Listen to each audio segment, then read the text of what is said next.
Лаос улс, Монгол улс хоёр бол бүр ийм ах дүүсийн дотн харилцаатай нэлээд ийм бие биендээ тусдсан болдог, бие биендээ их ойрын тун ойрын харилцаатай улсууд юм улс байсан байна гэдгийг би ингээд ирээд мэдлээ. За тэгээд энэ дээр бас би Лаос улсад лао хүн монгол хэллээр ярьдаг лао хүн байна гэж төсөөлөөгүй. Тэгээд та бүхнийг өнөөдөр нэг маш гоё хүнтэй уулзуулъя. Маш сонин хүнтэй уулзуулъя. Тэгээд сайн байна уу та? Сайн байна уу? Сайн байна уу? Сабайди. Сабайди. Сайн байна уу? За, та манай үзэгчдэд өөрийгөө танилцуулаач. За, сайн байна уу? Үзэгчтэй. За, миний нэр Камсай. Камсай. Тий, Камсай. Тэгээд би 1977 онд Монголд очиж сурч байсан бараг анхны оюутан юм да. 1977 онд та Монголд очиж сурсан юм уу? Тэгсэн. Хаана аль хотод очив? Улаанбаатар хот. Улаанбаатар. Монголын их сургууль. Оо, зөө бүр мөйсөд сурсан биз дээ, тий? Сурч байсан. Мөн орон бат тэгээд бидний хоёр дахь орон гэж бид нэр боддог. Тэгээд мөнгөнд орон тэгээд мэрэгжил ярьсимсээ тэгээд их оронтой болцож ирээд бас их орныхоо хөгжлийн төлөө гэж байгаа. Ялангуяа би одоо бас энэ хоёр орны харилцааны чиглэл дээр Монгол улсаас Лаос улсад суугаа эдийн засгийн яамд ажиллаж байгаа. Тэгээд хэвээр онд тэгээд манай хоёрны дипломат суугаамаар тий бас харилцаа тавьсан. Тэгээд 1962 оны дистгээр сарын 12-нд хоёр орны хоорондын дипломат харилцаа тогтоосон байгаа. Тэрнээс хойш тэгээд удаан гүнзгий тэгээд харилцаатай удаан тийм хоорондоо тэмцэж тэгээд тусламж үзүүлж ирсэн байна. 1962 онд тий дипломат харилцаа тогтоосон. Тэгсэн. Монголын бусадгүй суулгамжаар Лаос улсад эмнэлэг байгуулж байхад мэрэгчлэнүүдтэй хамт ажиллаж байсан нэг хэсэг тий. Монголын мэрэгчлэнүүдтэй юу? Тий. Монгол улсын бүтлгүүд тусламжаар Лаос улсад эмнэлэг байгуулсан юм уу? Эмнэлэг бас хойны яманы туршлага станц гэж юу хоёр хойны яманы тий туршлага станц гэж тийм нэртэй байсан. Тэр хоёр объектэд юугаа Монголын тусламжаар байгуулж байсан юм байна. Бусадгүй тий. Тэгээд би Монголоос ирсэн мэрэгчлэнүүдтэй хамт ажиллаад мэрэгчээр ажиллаад тэгээд баярлах юугаа бариад та чинь тэгвэл Монголд сургуульд сураад, Монголд төгсөөд ирээд тэгээд энд ажиллаж байсан монгол мэрэгчлэнүүдтэй хамтдаа ажиллаад ер нь бол Монгол улстай бол ер нь салшгүй холбоотой. Харин тийм юм байна. Хоёр дахь удааг нь 1994 онд эмнэлэг барьж дуусны дараа эргэж очсон. Тэгээд эдийн засгийн ангид орсон. Тэгээд 89 онд төгссөн байна. Оо зөө 89 онд төгсөөд тэгээд нутагтаа буцаж ирсэн үү? Энэ юугаа байгаа. Энэ банега юуны ачинтийн барьж энэ Монголоос мэрэгчинтэй тэгээд Лаосын мэрэгчинтэй архитектур юугаа хэмжээнд хийж баритаг баригч байгаа хэмжээ. Тийм байна. Сексний дараа нэг одоо катас юугаа тавьж байгаа сте нэг юугаа. Энэ хэдэн оны зураг байх? Энэ манай 80 оны. 80 оны зураг. Эдний дараа тэгээд нэг газар сороны ачийн эхэлж байгаа сте. Тийм байна. Газар ширээний ажил маань эхлээд надад сөрхөн сураг үйдсэн юм да. Тэгээд энийг танаар харуулъя. Оо, тийм байна. Баркабас Жуни нэгсэн байтан бас хэцүү байсан. Яг гэвэл нэг Америкийн танк гэдэг чинь их бомб хаягдсан байгаа. Манай энэ нутаг бас Лаос оронд. Угна Жуни яриагаар Жуни тосоогоор бол Лаос улсад тэгээд 3 сая орчим тонн бомб хаягдсан байгаа. 3 сая тонн. Тий, тэгээд тэр үеийн Лаосын хүн амон тэг 3 сая хүн байна. Тэгээд нэг хүн noktok bumbag wan nekton team aimir telking nektuger juni hamking bumbag sung kasar gichi usjaga otogin baitlar team kitsu wesinta тэгээд энэ нэг барь хат тэгээд бас энэ касар сороны ачин хийхэд бас nektugetтэй энэ одоо тибэрэг буmbag касар тор байгаа тэрийг хурааж авах ачин бас тий газар доор байсан тэр бөмбөгнүүдийг цэвэрлэх ажил бас тэгээд ажил хийгдсэн байна тий. Тэгээд одоо Юу гэсэн юм бэ хаа? Лаос улс Америкийн нэгдсэн улс орчин байлдчихсан юм уу? Америкчууд тэгээд манай Лаос улсад юугаар тань хийсэн байсан шүү дээ. Вьетнамын тань гэж хүмүүс ойлгоод тэгтээ бөмбөг хамгийн их хайсан газар нь Лаос үнэ тагтай байна. Вьетнамын тань юу вэ? Тэгээд Лаосын бөмбөгдөд юм биш үү тий? Ямар сони юм бэ? Хундамаа цутгаад, суурийг нь цутгаад ич бүрийн 60 ортой эмдэг гэж юугаар байсан байгаа. Бас гүний хөдөлгөөний ажлаа давхар хийсэн юм байна. Тий. Хүш манай монголчууд ч бас ингэж яг хүнд хэцүү нөхцөлд бас туслаж, имлэг, сургууль хүртэл барьж ирсэн байх шүү. Тийм ээ тий. Тийм байна. За эмлэг болдогод 1984 оны 7 дугаар сарын 25-нд ашиглан танилцуулсан байгаа. Ичбүүрийн 60 ортой эмлэг гэж. Баяртай байна. Тэр үеэр болдогод орчин үеийн тоногтой хөрөмжтэй эмлэгийн Хамгийн орчин үеийн эмлэг гэсэн юм тий. Тий эмлэг ашиглан танилцуулахаас өмнө бас энэ сургаан сард Монголоос бас эмч нар ирж байсан. Очирбат гэдэг эмчнийг агсан тий 17 хүний бүрийн хүнтэй анхны эмч нарын эмчилгээний баг ирсэн байна тий. Баг ирсэн байгаа тий. Ирж тусалж байсан. 85 онд уу?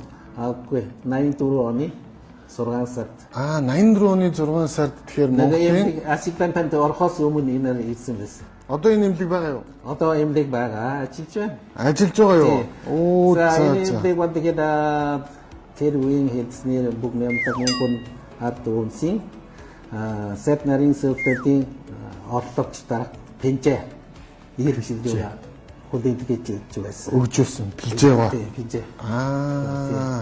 Стоо юм. Ийм түүх сонсч сайхан юм. Тэр босантгүй состамжийн эмнэлэг болдогод одоо Лаос Монголын нэрэмтатын эмнэлэг гэж нэрэлсэн байгаа. Одоо үлдэн бас тэр нэрээр явагдаж байгаа. Гэхдээ нутгийн хүмүүс бол нэрэмтатын эмнэлэг гэж дуудахгүй. Монгол эмнэлэг гэж дууддаг. Монгол эмнэлэг. Лаос Монголын найрамдлын эмнэлэг гэхийг Монгол эмнэлэг гэж дуудаж байгаа. Ямар гоё юм бэ? Туршлага станц. Тий, туршлага станц гэж нэртэй. Тий. Уг нь Марачхой байсан юм гэхдээ тийм нэртэй өгсөн байсан. Тий.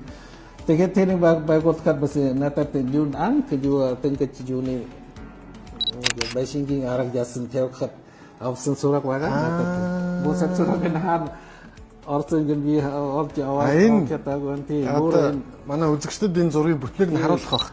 Тий, бас Монгол байгальтай төстэй харин бас ойронсоо тийм газар байгаа. Оо, тийм үү. Өнтөртэй газар юм да. Эндээс харин тэгж харагдаад байна. Байгалийн ойролцоо харагдаад байна тий. Тэр хэрт тийм юуны газар байна. Тийм байна. Хэрт уултай тийм байна.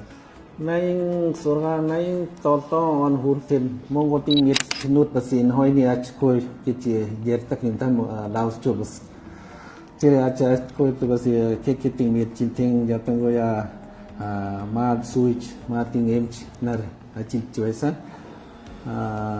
Тэд нарын нэрийг бас юуга зүгээр Учтараа. Тэгээд нэг бас энэ кекетийн чин хугацаанд бас нэлээд хой тийм яма өссөн байгаа. Энэ хойны аж ахуй байгууллагад бас энэ түрүүн ярьсан бас адилхан эмдэг барихад нэг тэ адилхан нэг бомбог нэмт хурааж явна. Тэгээд нэг газартаа юу байгаа бомбогийн хурааж явсны дараа гүний хотод гаргаад хасаа татаад тэгээд байшин барилдах бариад тэгээд Монголоос хой авч ирэх гэсэн чинь тэгээд нэг тэрийн асуудал чийдэг чадахгүй. Тэгээд Лаосын нутагаас энэ тэнтэс хөтөмөжас хэд хой эм хой олж аваад 50 хой орчин олж авсан байна. Тэгэхээр Монголоос 3 хус авч ирсэн. Хуц уу? Тийм. За. Тийм төвтэй байгаа. Тэр 3 хус вон тэр Улаанбаатараас Москвад хүртэл вагоноор явуулаад тэндээс онгоцоор Вьетнам хүртэл явуулсан. Вьетнамаас Лаос хүртэл бас онгоцоор авч ирсэн байна. Монголын 3 хуцыг аваачаад Москвороо аваачаад Москвоос Вьетнам авчаад Вьетнамаас Лаост авчирсан. Тэгээд 50 орчим хонтой нийлүүлээд тавьсан байна. Тий, 4 жилийн дараа тэгээд бас бараг 500 хойтой болсон шүү. Энэ өштэй зураг нь. Тий, энэ нэг хэсэг нь байгаа. Тийм байна. Ямар гоё юм бэ? Лаосчууд ч юм бол бас бидний сэтгэл зүрхний маш дотны хүмүүс байсан байх шүү.